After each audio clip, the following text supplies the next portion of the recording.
What's going on, guys, and welcome to my first episode on my FIFA 15 career mode. And yes, here we are. Sorry I haven't been uploading for a few days, but I'm back on track, and yes, we'll be starting at QPR. To be honest, QPR are a bit of an average team in the Premier League, but for the first couple of seasons it will be a bit tough, but it will be an interesting match for me to pick. Sadly, Julius Caesar has left us and has gone to Benfica, so we might have to look for a new keeper. So QPR are going to be quite difficult to manage in the first season, but we have been given a decent budget of £13.6 million, and also got a 60% bonus for playing the game last year, so that's quite good. Looking through the emails, we've got the scout is asking for a centre back, because I would say the QPR have got quite a strong team with the likes of Tarat, Hoyler and Sancho in midfield, so it's not a real surprise because the QPR squad is not too bad. You know, I said just a second ago that it's not a great squad, don't get me wrong, but it's a decent side, but the defence of this team isn't really the best. It's a bit of a weak link compared to all the other sides I'll be coming up against in the Premier League. So right off the bat, we do get a transfer offer for Charlie Austin, but I do reject it, partly because he will be used for probably a backup striker, because he is 75 rated and only 25 years old, so he still has time to grow, so I may as well use him. So here is a look at the squad report as well, and you can take a look at what it is so far and who we have inherited as a club. We will take a look at some of the options such as Phil Jones and Nastasic, and players like that who we will look out for as the centre back position, because we do need one, because the scout does say so. We have inquired about Phil Jones, so we do try and get Phil Jones on loan, even though we have £13.6 million to spend. It's not actually a lot.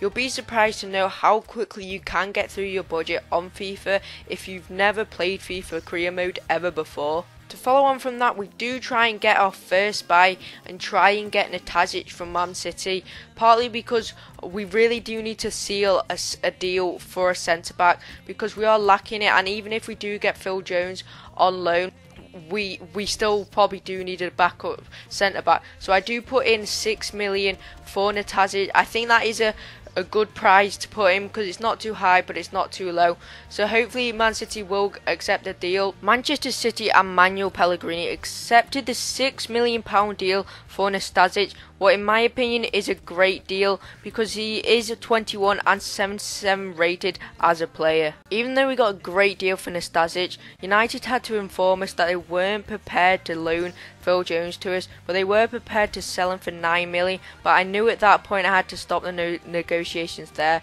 because there was no point me spending that much money on a centre back at this moment in time. I wanted to start looking at players who I thought I might need and get in the upcoming seasons, so I scouted Alexandre Lacazette, partly because he's a great player and he'd be a great asset to my club in the later seasons, so I scouted him just to see how he's getting on. After buying Nastasic, I decided to build my starting 11. I went for the 4-4-2 formation because it fits my playstyle and could possibly fit the playstyle of the players I've got.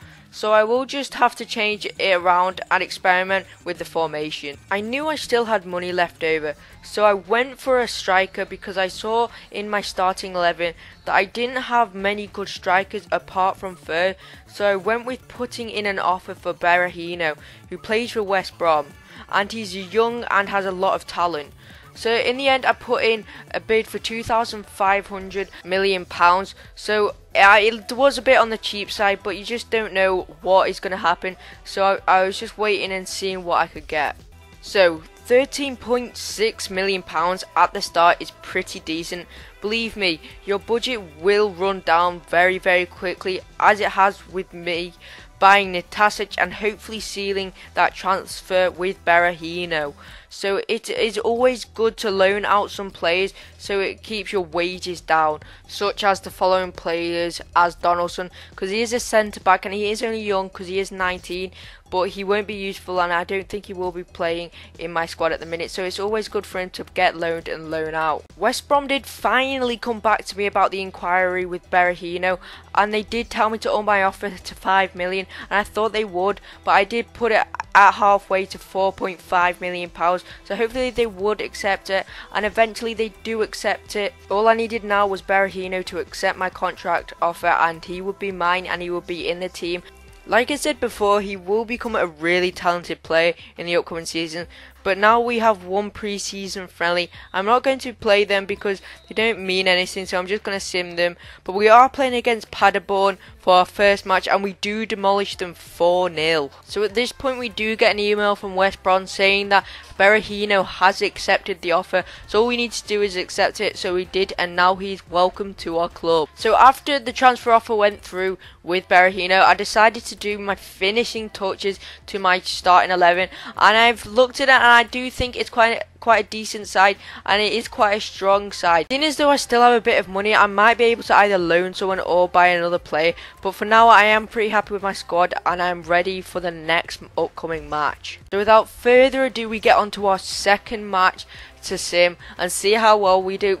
To be fair, by looking at it, we do pretty well, and as our forwards, Austin and Vargas both get a goal in the game. But sadly we do draw it, but I'm not too bothered because as it is just a friendly, so it is not too much of a problem. So now we're going on to our third and final match, and we're going to be against FC Nate. We're going to be playing our strongest team, but I'm not too bothered about losing or winning because it is a pre-match friendly. But we do win, and Hoylett does get the goal for us, so it is a good way to round up our pre-season stats. But sadly we do get an injury from Austin, but it is only a 7-day injury, so it won't affect us too much. He might not be able to play the first game, but we have got Vargas and Berahino to play for our first starting 11. Also, we do get an inquiry for Portsmouth to loan James Horan. What I'm not too bothered about because he is only 56 rated, but he is 17, so he might have a bit of potential and grow a bit. So, but he definitely won't be starting in my starting 11, so there's no need for him. And to keep those wages down, I thought why not to accept it and for him to go to Portsmouth and get some play time. So I do get an email from my scout saying he's found all he can in France. One I'm not too bothered about, but I need to replace him somewhere. So I was thinking about the Premier League, but I do already have a scout placed there in the Premier League, because it's always good to have scouts placed around in the world. But my next move was to go for Spain, because Spain has a lot of talented players, and as playing FIFA 15, you want to scout as many people as possible because you don't see their player rating. Cole Donaldson, our 54 rated centre back, is on his way to AFC Wimbledon on a season loan, which is totally fine with me because he won't get into the team this season, and also he can get some game time, which would be cool.